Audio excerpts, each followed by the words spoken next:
Welcome everyone to Volpara's annual general meeting. I am Paul Reid, the chair of the company. I'm also joined by our CEO, Terry Thomas, and I have on the line my fellow directors who are here virtually, Roger Allen, Karen Lindgren, Ann Cusson, and Mark Bale. Unfortunately, John, who lives in Greece, is unable to join us because I think it's about 3 a.m. in the morning. In addition, I have our CFO, Craig Hadfield, present with us today, and I'd like to extend a warm welcome to Kevin Brown, partner at PwC, the company's auditors, and he's also online. So today's meeting is obviously being held online via the Lumen platform. This allows shareholders, proxies, and guests to attend the meeting virtually. All attendees are watching a live webcast of the meeting. In addition, shareholders and proxies will have the ability to ask questions and submit votes. So to ask a written question, you first select the messaging tab at the top of the Lumen platform. Type your question in the box towards the top of the page and press the arrow symbol to send. A copy of your submitted questions along with any written responses from our meeting team can be viewed by selecting My Messages. Please note that while you can submit questions from now on, I will not address them until the relevant time in the meeting. Please also note that your questions may be moderated, or if we see multiple questions on one topic, we'll effectively amalgamate them together. And finally, due to time constraints, we may run out of time to answer all your questions. If this does happen, we will answer them in due course via email, posting our responses on our website. So voting today will be conducted by way of a poll on all the items of business. In order to provide you with enough time to vote, I will shortly open voting for all items of business. At that time, if you're eligible to vote at this meeting, a new polling icon will appear. Select this icon, will bring up a list of the resolutions and present you with your voting options. To cast your vote, simply select one of the options. There is no need to hit a submit or enter button as the vote's automatically recorded. You do, however, have the ability to change your vote up until the time I declare voting closed. I now declare voting open on all items of business. The polling icon will soon appear. Please submit your votes at any time. I will give you a warning before I move to close voting. I am advised by the Company Secretary that we have a quorum. I therefore declare the annual general meeting open.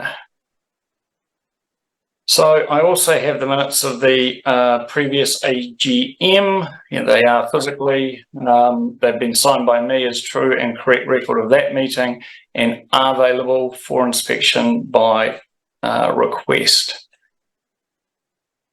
So proxy votes. I have written advice on the proxies received and prepared by Boardroom, the share registry. Proxy votes received totaled 115,256,842 shares, which is equal to 45% of the ordinary voting shares. I intend to vote as chairman of the meeting all open proxies in favour of the resolutions put to the meeting. The proxy voting summary and supporting schedules are available for inspection upon request. The notice of meeting was dispatched to all shareholders. I move that the notice of the meeting be taken as read, and if there are no questions, I will move on to the procedures for the meeting. There are no questions, Paul. Right. Thank you, Craig. So the procedure, I will give a short address, and as per usual, it will be short. Then I will take us through the ordinary business in accordance with the notice of the meeting. So really, we're just going to go through the resolutions, and apologise if I kind of start sounding like a bit of a broken record. After that, I will hand you to our CEO and Managing Director, Terry Thomas, who will address the meeting. There will be, at the end of that, an opportunity for open general Q&A in there.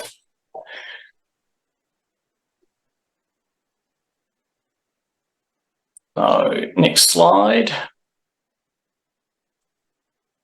So, another milestone year for Volpara, and it's very pleasing to see the results achieved by the team as we chart our way through the many difficult challenges the world has thrown at us. Some of the notable achievements include revenue from customers increased 34% or 8.9 million year on year to a total revenue now of 35 million. While all of our products continued to grow, the hero product of the year was Risk Pathways, identifying and managing high-risk patients, growing 49% year on year. We acquired this product on the basis that we already have a strong go-to-market model and an incredibly high brand reputation, and by adding additional products like Risk Pathways to our portfolio is not only invaluable for identifying people who have a higher risk of breast cancer, but also reduces our costs across our customer base. From our early days, and we now have a CAGR of 63%, demonstrating our products our talented team have produced is needed in the fight against breast cancer. Overall, our expenses have reached stability with large improvements in each of our major cost categories as measured as a percentage of revenue. Extremely pleasing to see as we add new customers, our cost to serve all of our customers is lowered, demonstrating that we have a sustainable and scalable business model for Volpara in place. When you put all of this together, Volpara has achieved a cash flow break-even ahead of target, and positive EBITDA is forecast for over the next 12 to 18 months. This would not have been possible without our dedicated employees at Volpara who see their work more than just a job. I would like to thank them. I would like to thank our leaders of the business who are inspired by the very capable CEO, Terry Thomas. We, of course, wouldn't be here without your support as investors in Volpara, and I look forward to the coming 12 months. I will now go to the formal matters before us at a reasonable pace so we can actually get to hear from Terry about our key initiatives and the success stories we have at Volpara. The matters that to be voted on, I'll go through, and voting remains open until the end of the session. So please bear with me, everyone, because we're going to go through each one of them. So item 1 is to receive and consider the annual report, the director's report, and the auditor's report for the company and its controlled entities for the financial year ending 31st March 23. There is no formal resolution to put before the meeting, so I would be pleased to take questions from shareholders on the report and in the accounts. You may ask PwC or our CFO, Craig Hadfield, any relevant questions. I'll just pause for a second to see if we've got any on those reports. We do have one question, Paul, but I think it can wait till the end and I'll answer it. It's not specifically related to this item, but yeah, we'll wait till the end. Thank you, Craig.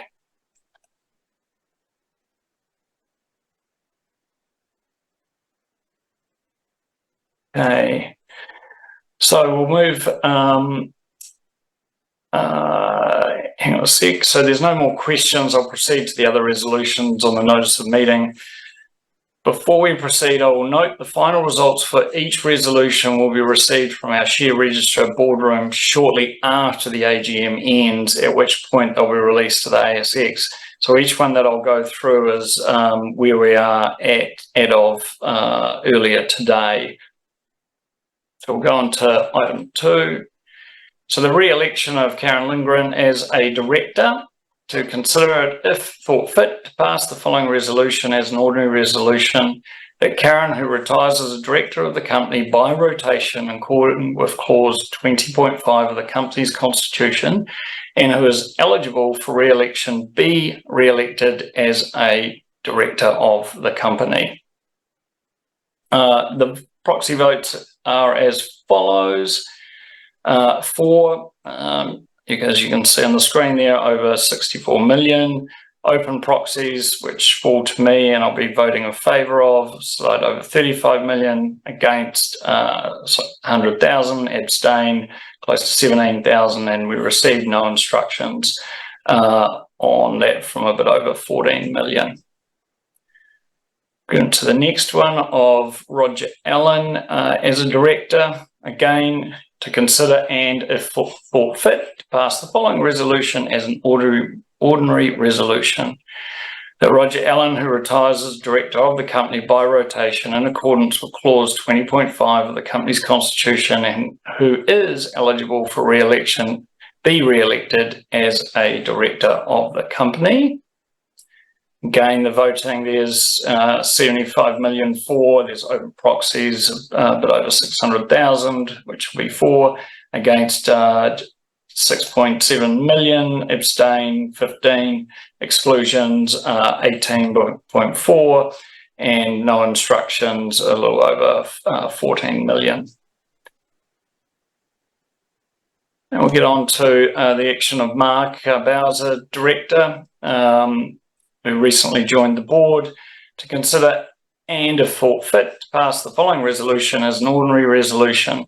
That Mark Bauer, who was appointed by the directors of the company as an additional director on the 1st of January 23 and who retires in accordance with clause 20.4 of the company's constitution, be re-elected as a director of the company.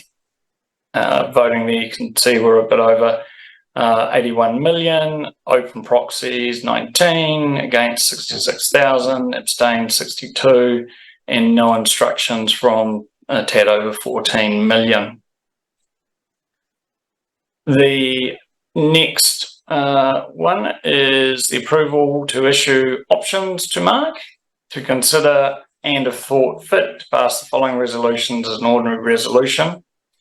It's subject to Mark's Bell's re-election as director under item 4, pursuant to, in accordance with ASX listing rule 10.14, and for all other purposes, shareholders approve the grant to Mark Bell as a director of the company of 450,000 options under the company's employee share option plan on the terms and conditions set out in the explanatory notes to this meeting. Votes there, we've got for close to 39 million. There's the open ones of 19 million, which I'll be voting for, against 42 million, abstain 81, no instructions from tad over 14 million. The next one, bear with me, people.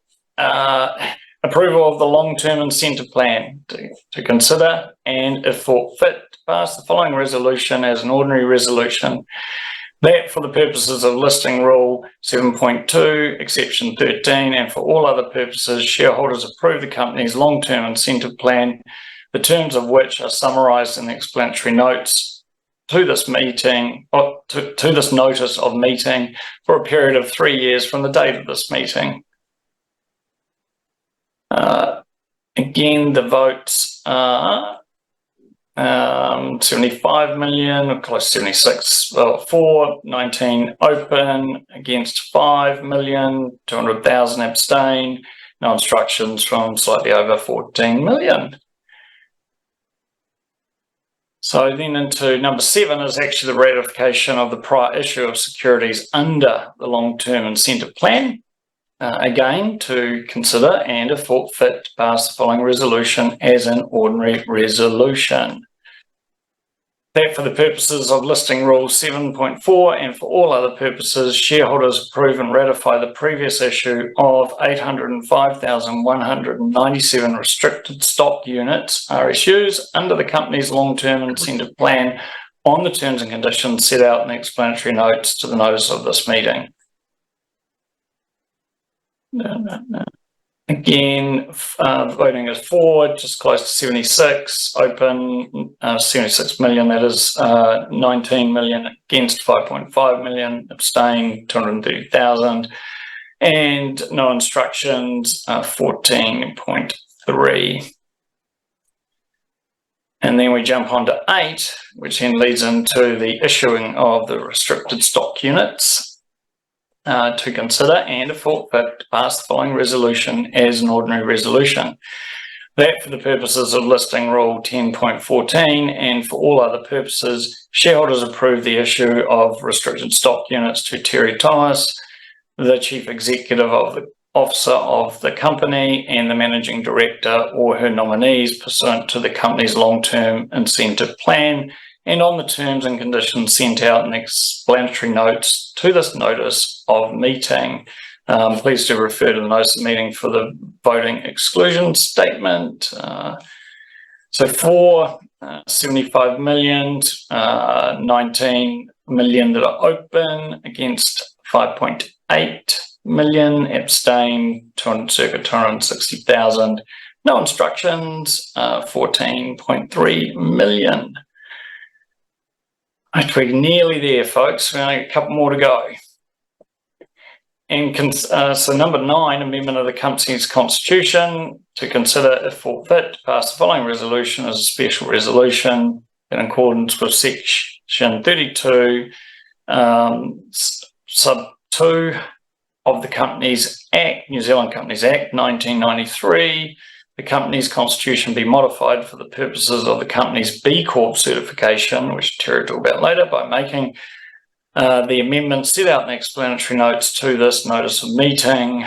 The proxy votes on that is over 81 million, open 19 million, again we'll vote for, against getting close to 200,000, abstain slightly over 200,000, no instructions a bit over 14 million. So 2 to go. The approval of additional 10% placement capacity to consider and if thought fit to pass the following resolution as a special resolution that for the purpose of Listing Rule 7.1a and for all other purposes, approval is given for the company to issue up to that number of equity securities equal to 10% of the issued capital of the company at the time of issue, calculated in accordance with the formula prescribed in Listing Rule 7.1a.2 and otherwise on the terms and conditions set out in the explanatory notes of this meeting. Do refer to the notice of meeting for the voting exclusion, which we don't have any on here. 4 is just a tad over 44.3 million, open proxies a tad over 19 million, against 13.1, abstained slightly over 200,000 again, and no instructions from 14.3 million. And then we're on to the last one that Kevin from PwC is always interested in. Approval to fix the fees and expenses of the auditor. If considered, if thought fit, to pass the following resolution as an ordinary resolution, the directors of the company be authorised to fix the fees and expenses of the auditor for the financial year ending 31st of March 24. The votes on that are a tad over 81 million. 4 open proxies, 19 million, again a vote in favour, against just over 50,000, abstain 10,000, exclusion 0, and no instructions 14.3 million. So that brings us to the end of the formal resolutions, and voting on these will close soon. But while you consider them, I'm going to hand over to Terry, and at the end of Terry's segment in here, we will jump straight into Q&A. Over to you, Terry. Thank you very much, Paul. I appreciate that. All right. Well, I'm absolutely honored to present to all of you at our annual general meeting. And preparing for this, I did some reflection about the journey that Volpara has embarked on. And this year's overarching theme is growth. A theme that really resonates with the strength and potential that defines our organization. As we look back over the past year, I'm proud to witness the progress we've made. Having taken the helm just over a year ago, I am awed by the dedication of my Volpara teammates. This transformative period has included some pivotal changes, and I'm thrilled to share some of those defining moments with you. Next slide. So our journey traces back to 2009 when Volpara pioneered a new market and ignited global awareness related to the critical impact of breast density on breast cancer risk. Then our strategic acquisitions of MRS and CRA have fortified our foundation, granting us access to the complete mammography workflow, incredibly valuable data, and a diverse customer base. These strategic moves have set the stage well for our future endeavors. So as we fast forward to the present, we've not only witnessed substantial revenue growth, but we've also embraced some transformational operational practices and some cutting-edge technologies that will position us well as a scalable SaaS business. Our agility in adopting these strategies has ushered in a new era of operational efficiency, propelling us towards sustainable growth and amplifying our path to profitability.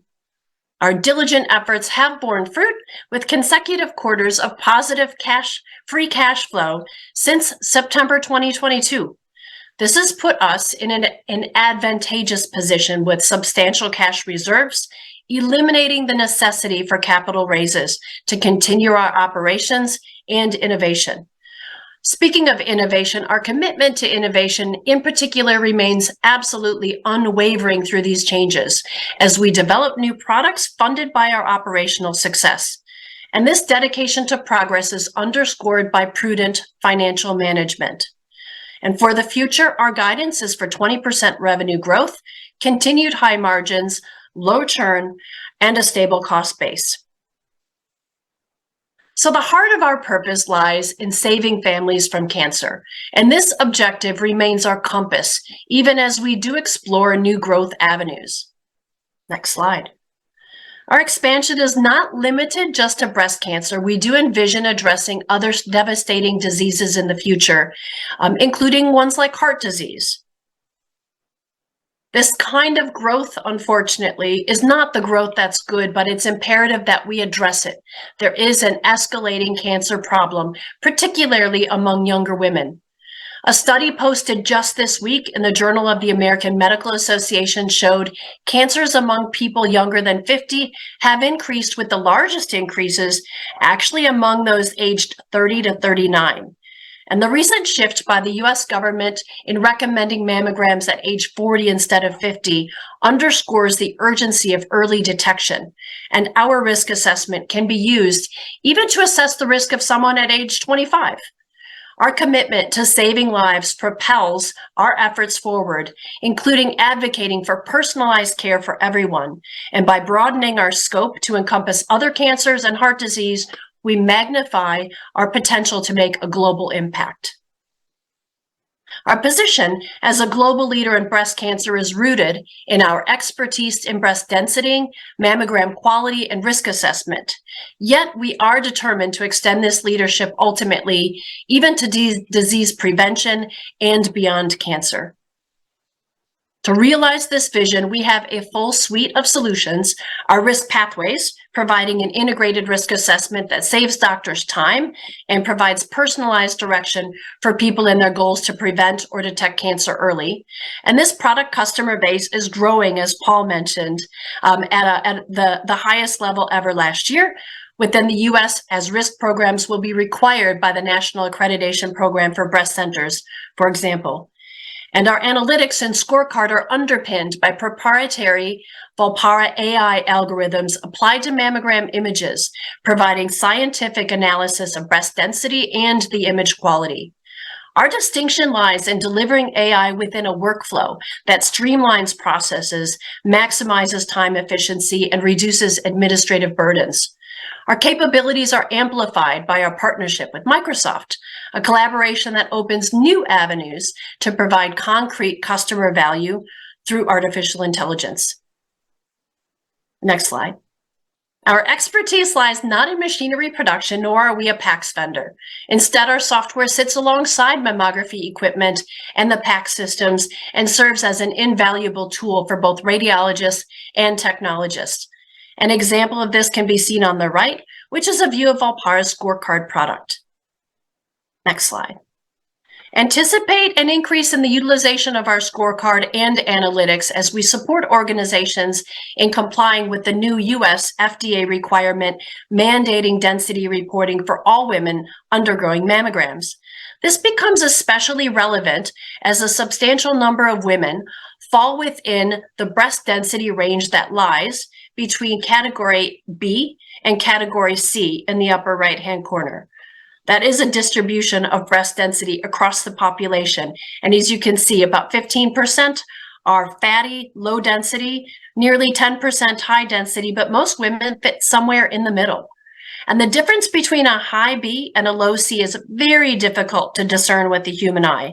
So our software, rooted in precise physics, eliminates that uncertainty, delivering an objective characterization grounded in well-validated science. Next slide. While our primary focus is on B2B SaaS offerings, our engagement with consumers through our customers is a testament to our commitment to holistic care. Our expansion into other risk models and diseases is enabled by our Risk Pathways product, promising a significant potential growth beyond mammography.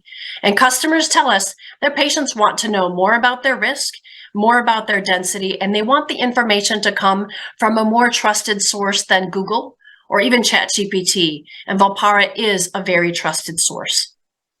Next slide. Our competitive distinctions lie in offering a broader array of risk models compared to the others. Our commitment extends beyond breast cancer, with Risk Pathways serving as a platform poised for expansion into other cancers as well. Moreover, this platform caters to a wider range of buyers beyond the realm of mammography.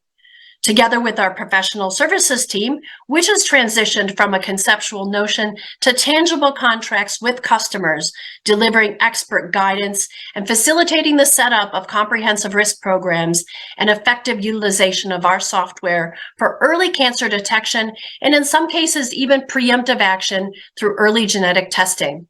This seamless integration of technology and service underscores our commitment to comprehensive care. Speaking of our customers, our engagement with customers has evolved and encompasses not just hospitals and imaging centers, but also larger screening programs, including in Australia.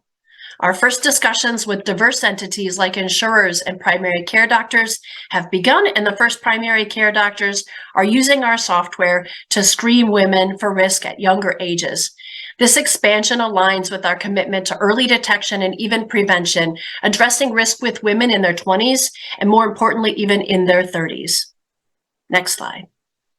So we take immense pride in the expansion of our major clients, referring to them as elephant-sized customers due to their substantial and recurring contributions to Volpara's revenue. And over the past year, we've seen this category of customer increase from 10 to 21, reflecting part of our growth strategy. Additionally, this progress has been complemented by a notable increase in our average revenue per account. This trajectory exemplifies our commitment to delivering exceptional value to these large key clients.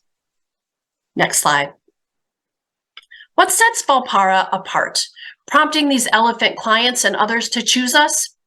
We develop exceptional software that drives genuine transformation. Our evolution lies in how we foster engagement with our clients, ensuring that they derive substantial value from our software. And we proactively monitor the well-being of our clients, and our buzzing customer hive community, now exceeding 400 members, resonates with success stories shared from one customer to another. These narratives speak of time saved, enhanced quality, and tangible value delivered by Volpara's software. Our largest market, the United States, offers tremendous growth prospects that remain largely untapped.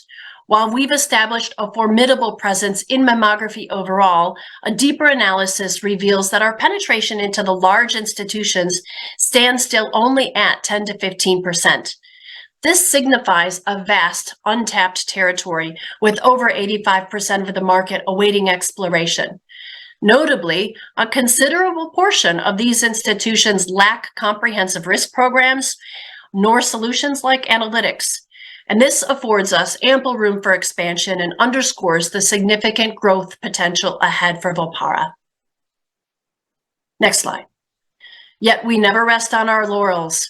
While we are fortunate to face limited competition and have a solid history of customers choosing us in competitive scenarios, we acknowledge the imperative to innovate.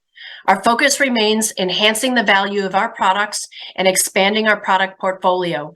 And this pursuit of progress is vital to maintaining our industry leadership. Next slide. We continue to grow our data set as well as the comprehensiveness of the data. And a critical asset, our data underpins development of numerous new products. Our algorithms are honed on millions of images in stark contrast to our competitors who work with thousands or even hundreds. The efficacy of artificial intelligence hinges on the quality of the data you train it on. And our extensive data set places us at a strategic advantage. And this positions us to elevate the quality of our product offerings, outshining our competition. So we've undertaken a comprehensive restructuring of our product and our engineering teams, aligning them closely with our customers and key markets. And this shift is intended to enhance our customer-centric approach. At the heart of this transformation lies our innovation pipeline designed to materialize exceptional concepts into market-ready offerings. And here's a sneak peek of an upcoming product named Quiver, which will be unveiled at RSNA with plans for its full release next year. We've playfully internally nicknamed it the Binder Reduction Act, or the BRA, symbolizing how we support our customers to alleviate the manual burdens faced by mammography clinics and streamlining their operations. This product eliminates the need for stacks of physical binders, preserves trees, and will hopefully significantly save customers time. They're quite excited about this. And expanding on our existing modern technology stack, we are incorporating this and other new purchasable modules into the code base already deployed across thousands of sites. This strategic move ensures seamless acquisition and integration for our existing customer base. And furthermore, customers adopting Quiver will experience a smooth onboarding process for our analytics product, minimizing installation time and complexity. Through these initiatives, we're not only driving innovation, but we're also facilitating ease and efficiency for our valued customers. Next slide. Saving time is really important. As said by the renowned Canadian hockey player, Wayne Gretzky, our job is not to be where the hockey puck is, but where it's going. And as we speak with our clients about their challenges, it's unanimous that scarcity of staff is an escalating concern without resolution on the horizon. The challenges associated with staffing shortages and time constraints serve as a compass guiding many of our strategic decisions. This alignment empowers us to effectively address tangible issues, and clients invest in our software for the palpable advantages that it extends to their personnel and to the women that they serve. Our commitment remains to amplify these benefits and contribute to both the staff and to the individuals that they support. Next slide. Our intellectual property portfolio has flourished with 122 patents, providing a bedrock for potential new products. And with no shortage of great ideas, we have more patents in the works. And in addition, nobody has the research validation that Volpara does.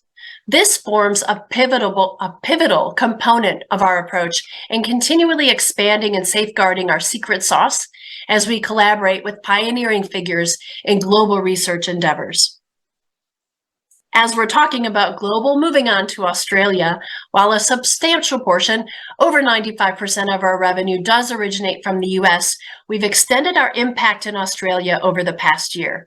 Notably, Breastscreen Victoria, South Australia, and Queensland have all embraced Volpara's analytics, marking a significant step forward.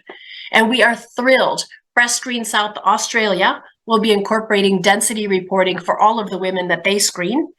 And the momentum continues in Queensland with private practices like QXR, Loomis, IDX, and IMED adopting Volpara solutions throughout the state. Additionally, Breastscreen Queensland is engaging in a randomized controlled trial exploring density reporting for women. Our presence spans both public and private, with emphasis on quality and density, and we've begun collaborating with Microsoft on a strategy to bring risk pathways to Australia and New Zealand as well. Next slide. Speaking of Microsoft, while I was in Australia a few weeks ago visiting investors and presenting at BioShares and Techno conferences, I was absolutely delighted to accept the New Zealand Partner of the Year award from the Microsoft Australia and New Zealand team in Sydney. And a few weeks earlier, I visited Microsoft's headquarters in Washington in the United States and accepted the Global Healthcare and Life Sciences Partner Award as well. Our partnership with Microsoft stands as a model of collaboration, bolstering our innovative capabilities and expanding our reach. Not only do we leverage Microsoft technology in our software, we've been able to grow our development processes with engagement with Microsoft in new development, including our breast arterial calcification algorithm. We're growing the reach of our sales team through the Microsoft Cloud partnership, and we're co-selling on major accounts.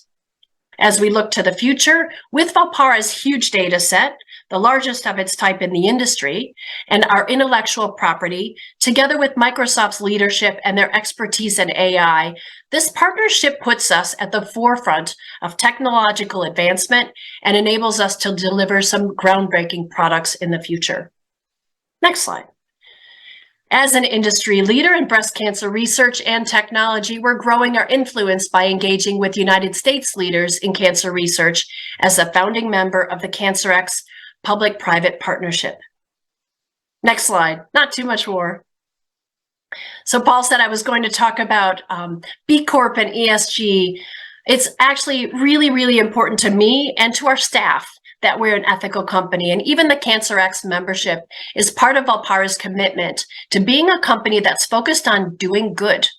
Our dedication to being an ethical company is also manifest in structuring it and going through the B Corp certification process.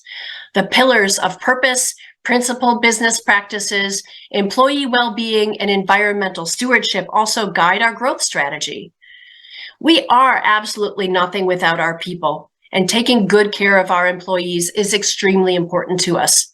We're very proud of our gender balance, which is quite unusual in technology, and we invest in flexible and plentiful training for our staff so that their time with Volpara is also a time of growth, both personally and professionally. And one example of a unique benefit that we've rolled out supporting that growth is allowing our staff to work from anywhere in the world for up to 3 months per year, as long as they can successfully do their job and do the work legally. You'll also see a few images of Kiko, a blue-footed booby bird. It's our corporate mascot. It's an ambassador for breast health awareness. We want to be a good steward of the environment, and we're carefully evaluating when meetings can be online versus in person, and also even investing in planting hundreds of trees with the organization Trees That Count. Next slide. That ESG work is really part of our overall strategy and approach, balancing purpose and profit, which is a key outcome of our strategic review last year. So moving back into profit, our numbers and growth. We are in a big market, which is expected to grow 10 to 15% on its own. But the potential for growth in our market is bigger than that, driven by industry tailwinds and our continuous innovations, our comprehensive data set, and research validation that distinguishes us in the AI landscape and equips us to grow our product offerings with far better quality than our competition. So in conclusion, our journey of growth has been inspiring and promising, and with a strong foundation, a mission to save families from cancer, and a team driven by excellence, we are positioned for a future characterized by remarkable achievements. Our pursuit of growth will remain steadfast. We are a disruptive company, and we intend to keep being that way, guided by our core values, though, and the shared vision that we hold. I'm grateful for your unwavering support as shareholders as we chart a course towards even greater accomplishments. Thank you so much for your investment in Volpara and for joining us on this exciting journey. And I'm going to hand it back to you, Paul.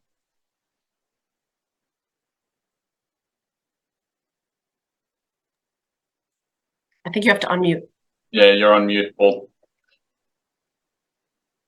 Do you know how many times a week I love saying that to other people? I thought I just had you speechless. We're going to turn to Q&A now, and we've got at least one question that's come through, Craig. Yep, so there's just one question at this point. I'll read it out, and it's actually a question for me, so I'll answer it as well. Given the high number and cost of patents and trademarks at 4.8 million, what procedure and performance metrics does the board follow to ensure the portfolio is managed efficiently and effectively to maximize shareholder value? So just to orientate those on the call, in our financial statements under our intangibles, we have $4.8 million under a category called patents, trademarks, and copyrights. Firstly, I just want to clarify what's in that 4.8 million, because I think it's important. 4.1 of that relates to assets purchased from MRS and CRA. And examples of those would be trade names and trademarks related to MRS, the developed technology from CRA, and other things like restraints of trade. The remaining 700,000, so that makes up 4.1 million. The remaining 700,000 relates specifically to patent costs. And those are capitalized costs that we amortize over any period of 5 to 20 years, depending. And as per Terry's presentation earlier, we have 122 patents now, together with copyrights and 15 registered trademarks. And overall, our patent portfolio, the trademarks, etc., are all managed by our general counsel, together with our consulting patent attorney. So I think between those two, they manage our portfolio really well. And as you can see from the total cost, and that's over the last 5 years, it's not a significant amount that's going into that, but we do consider it an important part of doing business, protecting our internal IP. Let me have a look, Paul. There are 2 questions that have come through. Let me just push them through. The first one is, I've been reading about advances in using blood tests to detect cancers. How might this technology impact on our technology? Terry, do you want to take that one? I would love to. Yes, I've been watching some of the companies that do this. The concept of the liquid biopsy I find fascinating. And there have been a number of companies doing this, not just blood tests, but even tear analysis. And so there's a fair amount of research in this. The good thing about it is that all of these companies do an analysis to see if there's a possibility that cancer exists in someone's body, but you still need a mammogram to be able to figure out where it might be. The other thing is that, like, as I talk with I'm friends with the CEO of one of these companies and have had discussions about where do we think the future of breast cancer screening and detection goes, is that we both agree that they can fit very nicely with what Volpara does, and mammography together with some of this analysis to increase the number of women that get screened. And the idea is that someone might be able to get one of these blood tests who might not have access to mammography if they live far away, for example, and that can send them in to get mammograms. But our expectation is that this will be a supplement, but not a replacement for mammography, and possibly even increase mammography by increasing the number of people that get tested, which wouldn't have done anything in the past. Thanks, Terry. And there's another question. As US holiday season is drawing to an end, how is the pipeline going, particularly with pending elephants? Thanks. Yes, we've got a busy pipeline. As many of you know, with the holiday season, a lot of people go on vacation in July and some August. Labor Day coming up, which is the end of August, tends to mark the end of summer in the United States and the end of playtime. whereas they tend to work up a lot closer to the Christmas holiday than we do in Australia and New Zealand. So there are a lot of sales activity. Our pipeline looks really good. I will say we've got a lot of calves in the calves in the pipeline, and we define calf as anyone who brings in over 100,000 in revenue. We love those. They're not quite at the size we characterize as an elephant, but they're still pretty big and pretty important. And part of the reason that we have a lot of calves in the pipeline is that we've had a specific outreach to the national accredited breast centers. And a lot of them are in that kind of medium to big size versus the uber elephant size. Because there's a new accreditation requirement for the sites that are NAPBC accredited to have a risk program, and many of them have no program. We've focused our marketing outreach and a lot of our sales team efforts on targeting those organizations this and next quarter.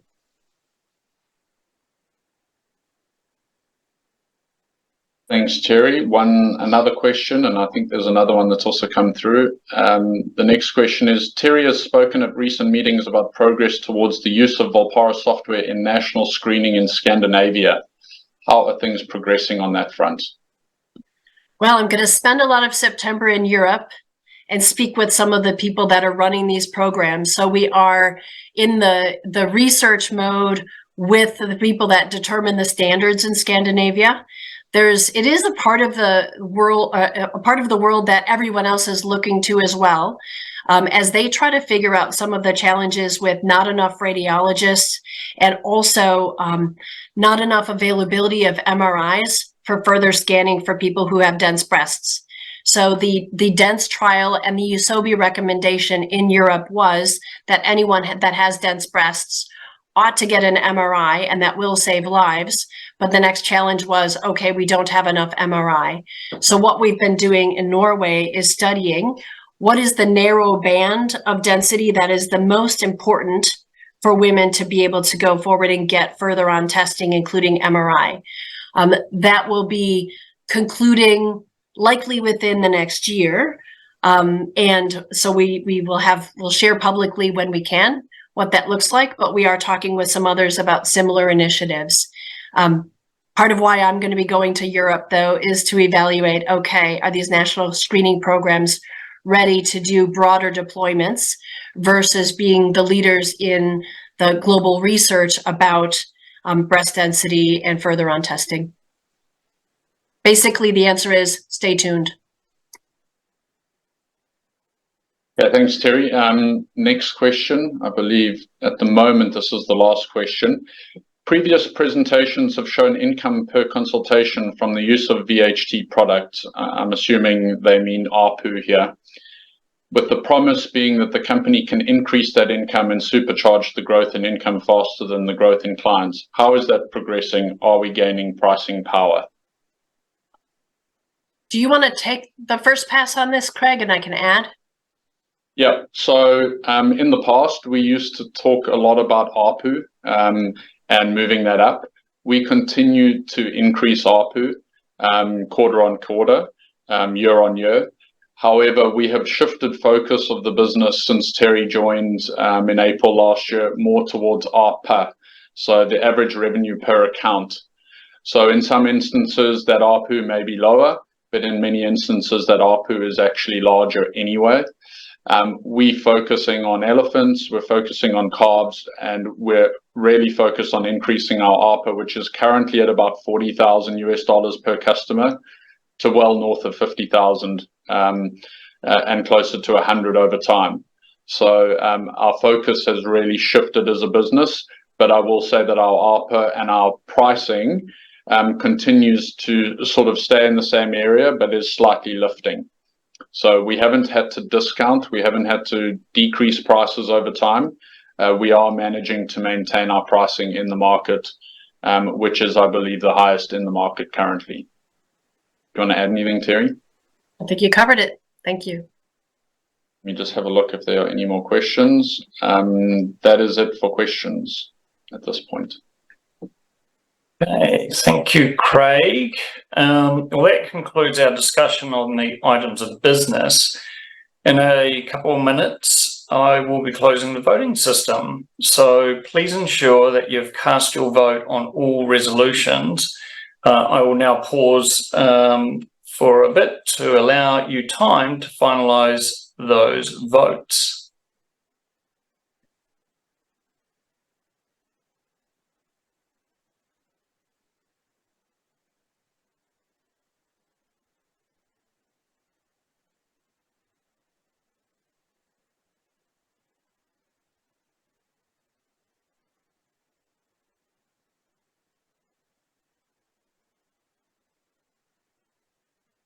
But I think we can now declare that voting is closed, and as there is no other business that can lawfully be put before the meeting, I now declare this annual general meeting of Volpara Health Technologies Limited shareholders closed. The results of these votes were released to the stock exchange later today. Thank you everybody for attending, and thank you for your support.